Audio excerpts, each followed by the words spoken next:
अस्सलाम वालेकुम। अब हम इस सॉफ्टवेयर के जो फीचर्स हैं उसके बारे में ब्रीफली डिस्कस करेंगे कि इसके अंदर क्या क्या फीचर्स हैं, ताकि आप लोगों को पता लग सके कि इतनी कम प्राइस में इतने कम पैसों के अंदर आपको क्या चीज़ मिल रही है, आपको क्या क्या फ़ीचर्स मिल रहे हैं। इसकी कंप्लीट फीचर्स के बारे में हम डिस्कस करेंगे कि इतने कम पैसों के अंदर इतना कुछ आपको प्रोवाइड किया जा रहा है। तो चलते हैं सॉफ्टवेयर की तरफ। हम सॉफ्टवेयर ओपन करते हैं। सबसे पहले सॉफ्टवेयर अपना ओपन करेंगे हम। इसका सबसे मेन फीचर लॉगिन का ऑप्शन है। आप यूज़र बना सकते हैं। यूज़र के अंदर हम उसको अलग अलग रिस्पॉन्सिबिलिटीज़ दे सकते हैं। किसी को जस्ट सेल, फॉर एग्जांपल आप किसी को चाहते हैं भी किसी यूज़र को कि जस्ट वो सिर्फ सेल कर सकेगा, सेल के अलावा कोई और काम इस सॉफ्टवेयर के अंदर ना चढ़ सके, तो आप उसके जस्ट जो है सेल्स का ऑप्शन उसको दे सकते हैं। इसी तरह किसी यूज़र को आप इनकम एक्सपेंस का भी साथ देना चाहते हैं वो भी दे सकते हैं, और मुकम्मल एडमिनिस्ट्रेशन कंट्रोल भी किसी को देना चाहते हैं तो वो कंट्रोल भी दे सकते हैं। यानी कि यूज़र कंट्रोल जो है वो फुली कस्टमाइजेबल है। आप कस्टमाइज़ कर सकते हैं अपनी मर्ज़ी के मुताबिक उस यूज़र को क्या क्या पावर्स देनी है। तो एडमिनिस्ट्रेशन वाली पावर्स जो है वो भी आप प्रोवाइड कर सकते हैं किसी यूज़र को करना चाहें तो हम एडमिन से लॉगिन हो जाते हैं। सबसे मेन फीचर जो है वो पॉइंट ऑफ सेल है। किसी भी पॉइंट ऑफ सेल का जाहिर बात है सेल होता है, तो सबसे पहले हम सेल को डिस्कस कर लेते हैं। तो इसको डिस्कस करने से पहले मैं एक बात आपको बता दूं कि ये जितना भी इसके अंदर वर्क है ये सारा कीबोर्ड फ्रेंडली है। आप को माउस को यूज़ करने का बिल्कुल ज़रूरत नहीं पड़ेगी। आपने जो भी काम करना है कीबोर्ड से कर सकते हैं without the use of mouse. ठीक हो गया। तो मैं यहाँ पर आपको माउस के ज़रिए बता रहा हूँ, इसलिए आप जो है शॉर्ट कीज़ जो है इसकी मैंने अंदर सेव की हुई हैं। आप शॉर्ट कीज़ चेक कर सकते हैं और शॉर्ट कीज़ के थ्रू आप जो है वो इसको यूज़ कर सकते हैं। तो सबसे पहले इसके अंदर जो है सेल का ऑप्शन है, उसके दो तरीके होते हैं, एक बार कोड के ज़रिए और एक होता है नेम के ज़रिए। इसके अंदर दोनों ऑप्शन है। आप बार कोड वाला सिस्टम भी यूज़ कर सकते हैं और बाई नेम भी। बाई नेम आप किसी को प्रोडक्ट को सर्च करना चाहते हैं, बार कोड नहीं आ रहा तो यहाँ से सर्च करेंगे, उसको ईजीली सर्चेबल है, आप सर्च कर सकते हैं उसको। जस्ट फर्स्ट लेटर उसका टाइप करेंगे तो प्रोडक्ट की लिस्ट जो है उससे जो है वो सारी आपके सामने आ जाएगी। उससे आप लिस्ट अपना प्रोडक्ट सेलेक्ट करेंगे। उसके बावजूद भी अगर आपको मुश्किल हो रही है प्रोडक्ट, मतलब फर्स्ट लेटर भी नहीं पता, तो उस वर्ड में भी इसके अंदर सर्च का ऑप्शन दिया गया है, वो आप सर्च कर सकते हैं प्रोडक्ट को। ठीक है, उसका दरमियान का कोई भी लेटर टाइप करेंगे तो उससे जो भी प्रोडक्ट बनती होंगी वो सारी की सारी आपके सामने आ जाएंगी। उससे आप सर्च कर सकते हैं बहुत आसानी के साथ। उसके बाद इसके अंदर जो है डिस्काउंट, आप परसेंटेज में भी डिस्काउंट दे सकते हैं, रुपीज़ के अंदर डिस्काउंट दे सकते हैं। ठीक है, यहाँ क्वांटिटी चेंज करने का ऑप्शन है, क्वांटिटी चेंज कर सकते हैं आप। और इसके अलावा जो है प्राइस जो है वो अक्सर सॉफ्टवेयर में अंदर ये ऑप्शन नहीं होता। आपको किसी भी प्रोडक्ट की प्राइस चेंज करने के लिए उसकी इन्वेंट्री में जाना पड़ता है, उसकी प्रोडक्ट लिस्ट के अंदर जाना पड़ता है, वहाँ से जाके उसकी प्राइस जो है वो अपडेट करनी पड़ती है। लेकिन इसके अंदर यहीं पर ऑप्शन डाल दिए गए कि आप जो है कंटिन्यू सेल करते हुए आप उसकी जो है प्राइस को चेंज कर सकते हैं, प्राइस भी और उसकी होलसेल प्राइस भी आप चेंज कर सकते हैं इसे। इसके अलावा यहाँ काउंटर सेल का ऑप्शन है, काउंटर भी सेल कर सकते हैं, कस्टमर को भी सेल कर सकते हैं, और क्रेडिट सेल है, नेट सेल है, दोनों ऑप्शन है इसके अंदर। होलसेल सेल, अगर आप होलसेल का कारोबार है, आप होलसेल काम करना चाहते हैं तो आप सिंपली डिस्काउंट जो है वो आप होलसेल वाला लगाएंगे। इसमें अलग से वो होलसेल वाली अलग से इन्वाइस बनाने की ज़रूरत नहीं है। इसी इन्वाइस के अंदर आप जाहिर बात है आपको आपके सामने कॉस्ट सामने आ रही है, आपको हर चीज़ यहाँ मिल रही है, आप उसको होलसेल प्राइस में सेल कर सकते हैं इजीली। अच्छा, उसके अलावा यहाँ कस्टमर है। अगर कस्टमर जो है वो कोई ऐड नहीं है ऑलरेडी आपके पास, तो आपको उसको ऐड करने के लिए वो आपके कस्टमर वाले ऑप्शन में दोबारा जाना पड़ता है। ठीक है, यहाँ पर इसी के अंदर यहीं से ही आप जो है इसको सेलेक्ट करेंगे, यहाँ पर कुछ और जो भी कस्टमर का नाम टाइप करेंगे, तो उसके बाद आप कहीं भी क्लिक करेंगे तो ये ऑटोमेटिकली जो है वो आपसे बॉक्स ओपन होगा, वो आपसे कस्टमर का नाम मांगेगा है।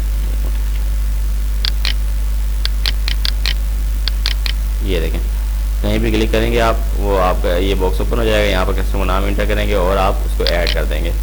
उसके अलावा ऐड आइटम का ऑप्शन है यहाँ पर। अगर कोई जो है प्रोडक्ट जो है ऑलरेडी से इंटर नहीं है, आपको उसको इंटर करना, मौके के ऊपर इंटर करना, ऑलरेडी से ऐड करना, आप बोल के ये ऐड नहीं है लिस्ट के अंदर, तो उसको आप यहाँ से जो है टाइम पर भी ऐड कर सकते हैं। यहाँ से ऐड आइटम करेंगे, यहाँ से प्रोडक्ट वाला ऑप्शन खुल जाएगा, आप यहाँ पर प्रोडक्ट को ऐड कर सकते हैं।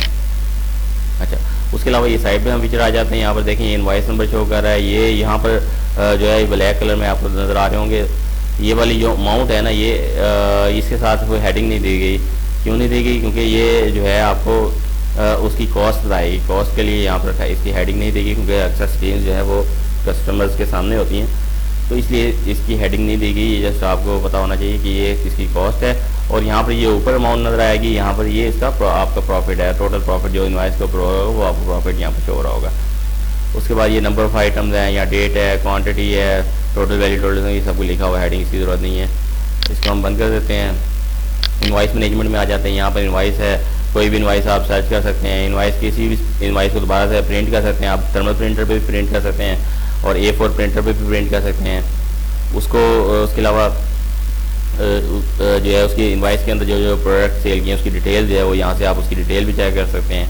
उसको सर्च कर सकते हैं आप, बाई डेट सर्च कर सकते हैं, इनवाइस नंबर के साथ सर्च कर सकते हैं, मंथली सर्च कर सकते हैं, ईयरली सर्च कर सकते हैं।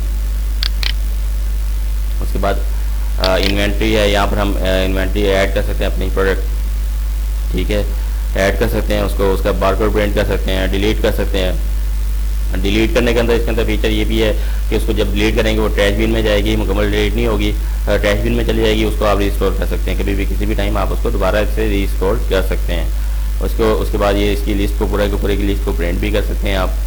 यहाँ से आप देख रहे हैं ऊपर कैटेगरी का ऑप्शन नजर आ रहा है, यहाँ से आप कैटेगरी सेलेक्ट करके कैटेगरी वाइज मटेरियल सर्च कर सकते हैं कि उस कैटेगरी के जितने भी आइटम्स होंगे वो आपके सामने आ जाएंगे। ठीक हो गया। ये यहाँ पर हम क्वांटिटी लेस देन क्वांटिटी से कम सर्च करना चाहते हैं, वो क्वांटिटी लिखेंगे, उससे उस क्वांटिटी से कम जितने भी आइटम्स होंगे वो आपके सामने आ जाएंगे। यहाँ से सर्च करना चाहें, अगर हम बाई बारकोड सर्च करना चाहते हैं तो हम यहाँ पर बारकोड लिखेंगे, सर्च करेंगे। यहाँ पर नेम लिखेंगे तो सर्च करेंगे, सर्च हो जाएगी प्रोडक्ट। ठीक हो गया। उसके बाद हम इन्वेंट्री व इनकम में जाते हैं। यहाँ पर हमने कोई भी इनकम रिकॉर्ड करनी है, इनकम रिकॉर्ड करेंगे। एक्सपेंस है, यहाँ पर कोई भी एक्सपेंस रिकॉर्ड करना है, यहाँ पर रिकॉर्ड करेंगे हम। सेटिंग्स है, इसके अंदर हम सेटिंग के अंदर जो है इसका नाम चेंज कर सकते हैं हम, जो भी इनवाइस पर प्रिंट होना है उसका एड्रेस जो है वो भी चेंज कर सकते हैं इनवाइस पर प्रिंट होने वाला। इसके अलावा ये फ़ोन नंबर है, ये चेंज कर सकते हैं यहाँ पर, ये भी इनवाइस पर प्रिंट होगा। उसके बाद यहाँ पर पासवर्ड दिया गया, एडमिनिस्ट्रेटिव पासवर्ड, ये भी आप चेंज कर सकते हैं। ठीक हो गया, ये मेन फीचर है इसके सेटिंग के। अच्छा, उसके बाद यहाँ पर हम जाते हैं लिस्ट में, यहाँ पर सेल्स है, सेल आपको बता दिया, वही सेल रिकॉर्ड सेल करेंगे, शॉर्ट की भी साथ लिखी हुई है इसकी। इसी तरह हिस्ट्री उसकी है, हमें ये इनवॉइस मैनेजमेंट वाला ये ऑप्शन है, हिस्ट्री आ रही है। उसके बाद परचेज है, परचेज की हिस्ट्री चेक कर सकते हैं। परचेज रिटर्न है, उसकी हिस्ट्री है। सेल्स रिटर्न है, उसकी हिस्ट्री भी चेक कर सकते हैं। अच्छा, सेल रिटर्न में थोड़ा सा परचेज और परचेज रिटर्न में इतना डिफरेंस नहीं है। सेल परचेज और परचेज रिटर्न नॉर्मल है। सेल रिटर्न में आप कोई एक चीज़ के अंदर इजाफा किया वो मैं आपको ओपन करके दिखा देता हूँ। इसके अंदर एक ऑप्शन दिया गया कि आप जब भी आप रिटर्न करेंगे आप डायरेक्ट प्रोडक्ट जो है वो रिटर्न नहीं कर सकेंगे, क्योंकि अक्सर ऐसा हो सकता है कि वो प्रोडक्ट आपसे सेल ना हुई हो। ठीक है ना, तो कस्टमर का जो है बिल लाना या बिल नंबर लाना तो ज़रूरी है, और रिटर्न करते वक्त जो है आपको यहाँ पर इनवॉइस नंबर इंटर करना ज़रूरी होगा, ये कंपलसरी किया गया है। ठीक है, तो ये इनवॉइस नंबर ये बड़ा मेन फीचर है। मतलब अक्सर जो आपको सॉफ्टवेयर मिलेंगे उसके अंदर ये वाला ऑप्शन नहीं मिलेगा, आपको ये नहीं पता होगा कि वो प्रोडक्ट आपकी कब गई है। आपको बिल देख के तो पता लग जाएगा, लेकिन सॉफ्टवेयर आपको नहीं बता सकेगा कि वो कब सेल हुई है, और उसका मतलब बायोडाटा नहीं आपको बताएगा। सेम प्रोडक्ट जो है हम बहुत से लोगों को सेल कर चुके हैं, उस कस्टमर की स्पेसिफिक सेल जो है वो यहाँ से उसको निकाल देगा, आपके उसकी स्पेसिफिक सेल निकालेगा। आपने फिर जो उसमें रिटर्न करनी है, कंप्लीट इनवॉइस रिटर्न करनी है, वो भी कर सकते हैं आप। अच्छा, उसके बाद ये एक्सपेंशन के हम पहले कर चुके हैं। ये एक फीचर है अटेंडेंस का, ये एक्स्ट्रा फीचर है, आपको किसी भी सॉफ्टवेयर में नहीं मिलेगा आपको। इसके अंदर हम एम्प्लॉय को ऐड करेंगे, उसकी अटेंडेंस ले सकेंगे हम। ठीक है जी, किसी भी इनवॉइस की एम्प्लॉय की हम जो है अटेंडेंस ले सकते हैं, अटेंडेंस रिकॉर्ड करेंगे, मुकम्मल अटेंडेंस का रिकॉर्ड यहाँ पर हमें मिलेगा।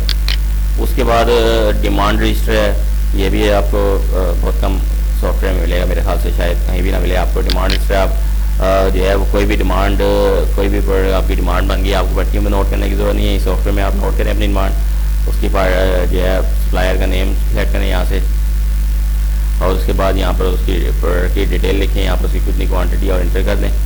ठीक है, ये सप्लायर के नेम के हिसाब से ही ऐड होगी, और सप्लायर के नेम के हिसाब से ही आप सर्च कर सकते हैं। जब भी आपने डिमांड लिखानी है, आप सिंपली सप्लायर को सिलेक्ट करेंगे, उसकी जितनी भी डिमांड है वो सामने आ जाएगी, उसको आप डिमांड भेज सकते हैं, प्रिंट करके भी दे सकते हैं उसको। ठीक है जी, उसको आप डिमांड फ़ोन पे लिखवानी है, प्रिंट करनी जिस तरह भी है वो आप कर सकते हैं। उसके बाद जी इसके बाद इसके अंदर एक बिल्टी रजिस्टर का ऑप्शन है। जितना भी हमारी जो इन्वेंट्री आती है हमारे वो नॉर्मली पाकिस्तान के अंदर बिल्टी के थ्रू आती है, तो उसके अंदर बिल्टी का रिकॉर्ड रखने के लिए आपको अलग से रजिस्टर की ज़रूरत पड़ती है। इस सॉफ्टवेयर के होते हुए आपको बिल्टी रजिस्टर की ज़रूरत नहीं पड़ेगी।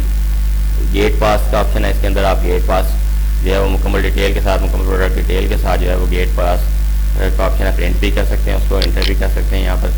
और मुकम्मल उसका गेट पास बाई है, व्हीकल इन्फॉर्मेशन है, उसके ऊपर प्रोडक्ट आईडी है, प्रोडक्ट नेम है, क्वांटिटी है, एक से ज़्यादा प्रोडक्ट है, वो भी मल्टी प्रोडक्ट सपोर्टेड है, एक से ज़्यादा प्रोडक्ट है आप ऐड करना चाहते हैं उसी गेट पास में, तो वो प्रोडक्ट ऐड हो जाएंगी, उसको प्रिंट भी कर सकते हैं, प्रिंट किया जा सकता है। उसके बाद इन्वेंट्री में आप आ जाते हैं। इन्वेंट्री को पहले हम डिस्कस में, या स्टॉक डिटेल को हम पहले डिस्कस कर चुके हैं इसको, इसलिए इसको आगे करते हैं। यहाँ स्टॉक पोजीशन है, ये एक ऑप्शन है स्टॉक पोजीशन का। ये हमें जो है उस स्टॉक की वैल्यू टोटल बताएगा कि इसकी कितनी वैल्यू बढ़ी है, ठीक है। हमें कैटेगरी वाइज भी यहाँ पर उसकी वैल्यू बता देगा, हमारे पास जो स्टॉक पर है उसकी टोटल वैल्यू कितनी बनती है।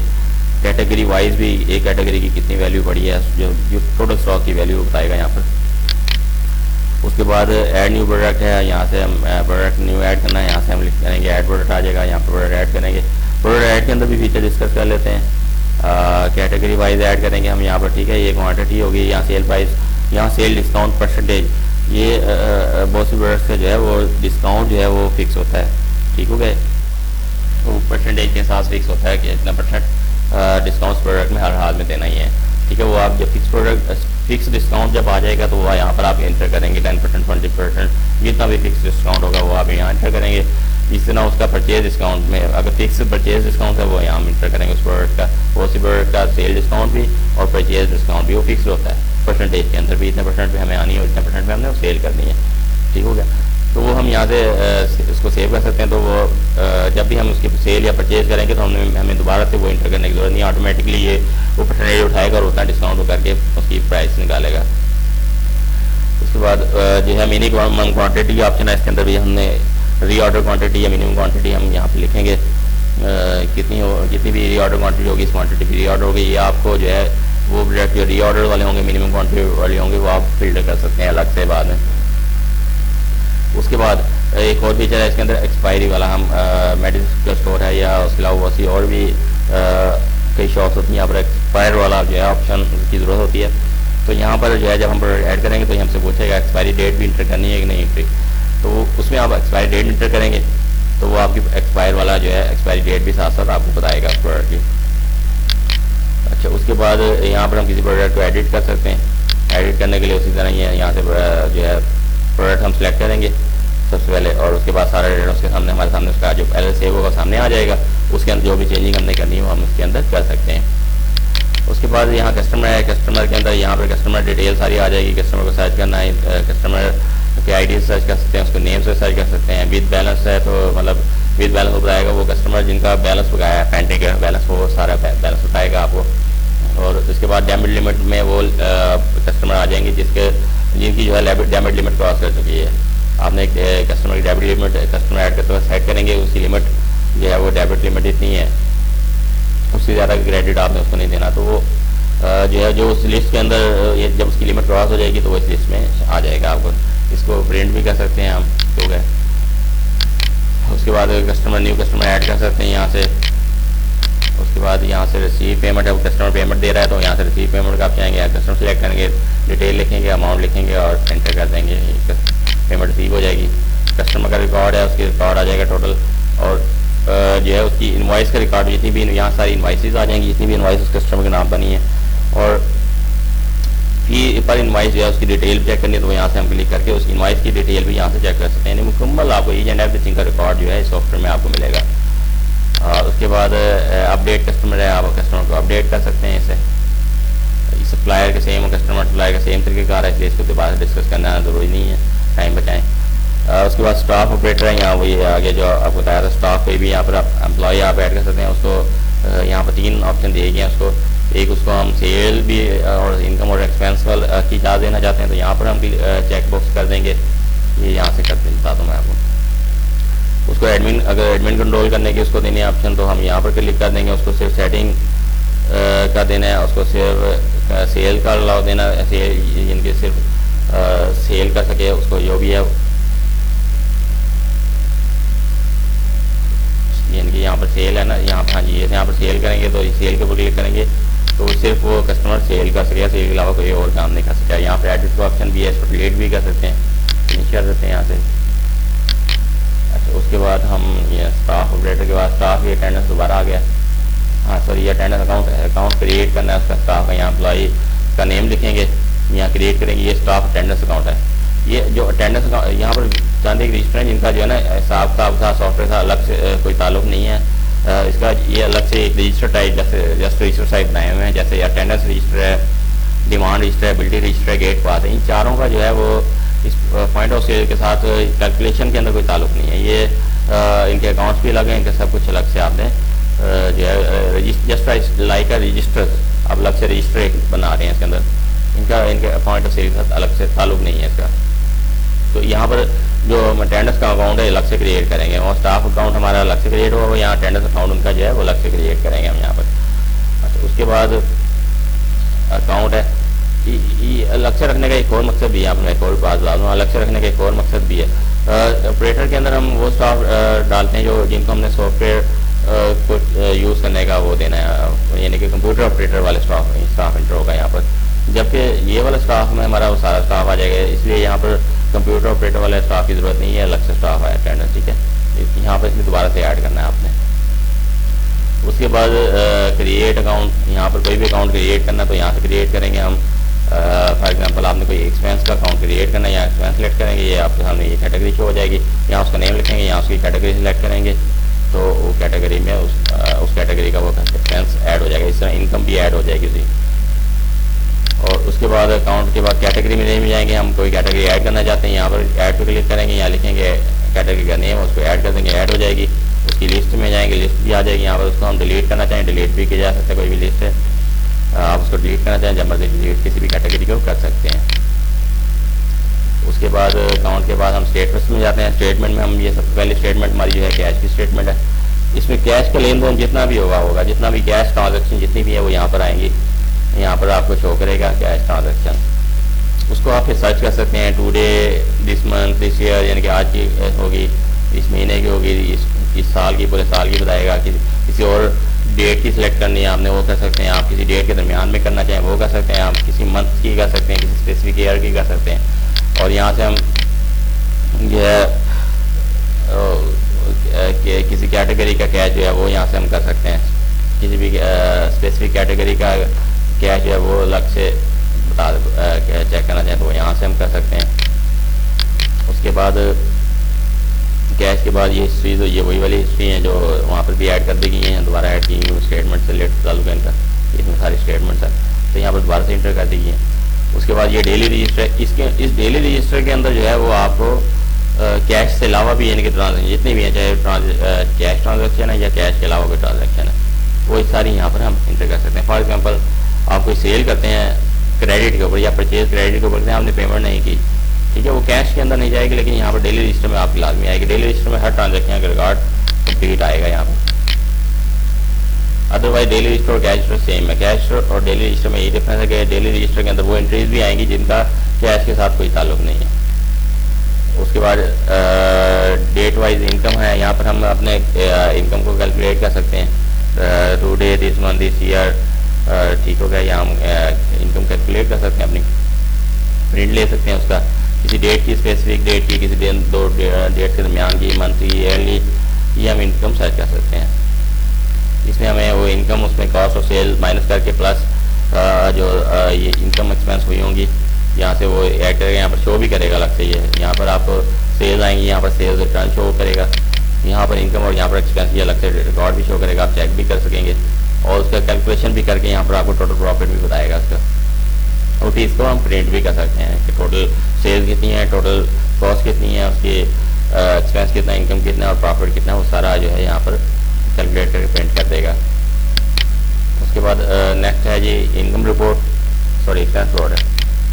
एक्सपेंस में रिपोर्ट में जाएंगे, जब यहाँ पर हमें मुकम्मल एक्सपेंस की डिटेल जो है बताई जाएगी, उसको भी हम जिस तरह सर्च कर सकते हैं, डेट वाइज सर्च किया जा सकता है, ऑल डाटा, कंप्लीट डाटा, ठीक है, कैटेगरी वाइज सिलेक्ट कर सकते हैं, अकाउंट वाइज सिलेक्ट कर सकते हैं, ठीक है, इसको हम फिनिश कर देते हैं।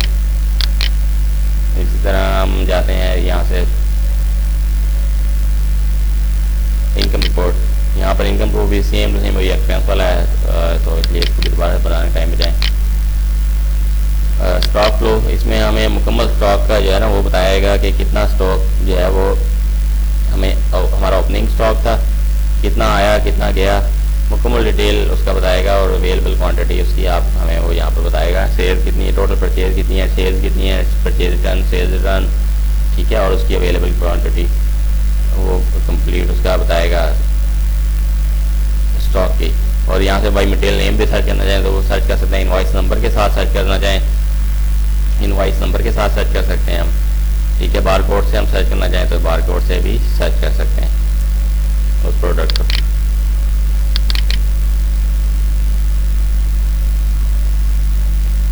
उसके बाद सप्लायर है, यहाँ पर सप्लायर है, यहाँ पर सप्लायर आपको नजर आ रहा है। ये इसके अंदर सप्लायर ऐड कर सकते हैं इन, सॉरी यहाँ पर सप्लायर सिर्फ सर्च कर सकेंगे हम और उसको प्रिंट कर सकेंगे विद बैलेंस। बैलेंस वाले जो सप्लायर हैं वो आ जाएंगे। यहाँ बाई आईडी सर्च कर सकते हैं, यहाँ बाई नेम सर्च कर सकते हैं, हम कर सकते हैं। उसके बाद कस्टमर सप्लायर सेम है। एक्सपायरी प्रोडक्ट में वो प्रोडक्ट्स आ जाएंगी जो एक्सपायर होने के करीब फ्री होंगी या एक्सपायर हो रही होंगी, वो आ जाएंगी आपको। एक ये एक्स्ट्रा फीचर इसके अंदर कैटेगरी कैश वाला, ये आपको कहीं नहीं मिलेगा। ये कैटेगरी वाइज कैश जो है ना वो आपको कैलकुलेट करके यहाँ पर देगा, आपको खुद से कैलकुलेट करने की जरूरत नहीं है। आपका अगर एक स्पेसिफिक कैटेगरी का आप उसका कैश निकालना चाहते हैं, वहाँ पहले प्रॉफिट भी बताया था उसने, कैटेगरी वाइज प्रॉफिट बताएगा, तो यहाँ पर वो आपको कैटेगरी वाइज प्रॉफिट भी बताएगा और उसकी मुकम्मल डिटेल, सेल्स कितनी है, सेल रिटर्न कितनी है, एक्सपेंस कितने हैं, और मिक्स एक्सपेंस कुछ होते हैं वो उसको कैलकुलेट करेगा, डिवाइड करेगा, वो आपकी पर कैटेगरी के ऊपर कितना एक्सपेंस पड़ता है वो इसके अंदर डाल के मुकम्मल एक कैटेगरी का ना कैलकुलेशन करके उसका जो प्रॉफिट है और कैश है, दो चीज़ें वो यहाँ पर कैटेगरी वाइज यहाँ पर आपको बताएगा। उसका कितना प्रॉफिट कैटेगरी का कितना है और उसका कैश कितना है वो आपको कैलकुलेट कर सकते हैं यहाँ पर। अच्छा, उसके अलावा यहाँ पर एक कस्टमर रिकॉर्ड का ऑप्शन कुछ रह गया। यहाँ मैंने आपको बताया था, इसमें कस्टमर रिकॉर्ड के साथ उसका मुकम्मल डिटेल बताता है। यहाँ पर ये ओपनिंग बैलेंस बताएगा, टोटल सेल्स, यहाँ रिकॉर्ड तो आ ही रहा होगा, डिटेल्स आ रही होंगी, लेकिन यहाँ उसको कैलकुलेट भी करेगा कि टोटल उसके ओपनिंग बैलेंस कितना था, टोटल सेल्स कितनी है, टोटल रिटर्न कितनी है, टोटल रिसीव पेमेंट कितनी आई है, टोटल उसको कोई पेमेंट अगर की है, वैसे तो ये ऑप्शन की जरूरत नहीं है, लेकिन फिर भी अगर कोई पेमेंट करनी पड़ जाती है, पे अकाउंट बनाया होता है तो ये पेमेंट है और टोटल उसका बैलेंस जो है वो यहाँ पर शो करेगा। तो ये फीचर्स हैं आपको बताने के लिए, जस्ट छोटी सी वीडियो बनानी तो छोटी सी वीडियो थी, लेकिन ये मेरे ख्याल से फीचर्स इसके अंदर इतने ज़्यादा कि वीडियो काफ़ी लेंथी हो गई है। तो अभी एक एक फीचर को जो है हम डिटेल के अंदर जो है वो नेक्स्ट वीडियोस के अंदर एक एक फीचर को डिटेल के अंदर मैं उसको कैसे यूज़ करने हैं, उसके अंदर मज़ीद एक्स्ट्रा फीचर्स जो हैं वो ज़ाहिर बात जब यूज़ किए जाएंगे तो एक्स्ट्रा फीचर्स भी जो है वो आपको पता लगेंगे कि इसके अंदर मज़ीद एक्स्ट्रा फीचर्स अभी से आपको देख कर अंदाज़ा हो गया होगा कि इसके अंदर जो एक्स्ट्रा फीचर्स डाले गए हैं बाकी सॉफ्टवेयर से। तो अभी जब हम डिटेल में जाएंगे तो इसके डिटेल के अंदर मज़ीद एक्स्ट्रा जो है वो फीचर्स आपको मिलेंगे। तो अब तक के लिए इतना ही, मिलते हैं नेक्स्ट वीडियो में। अल्लाह हाफिज़।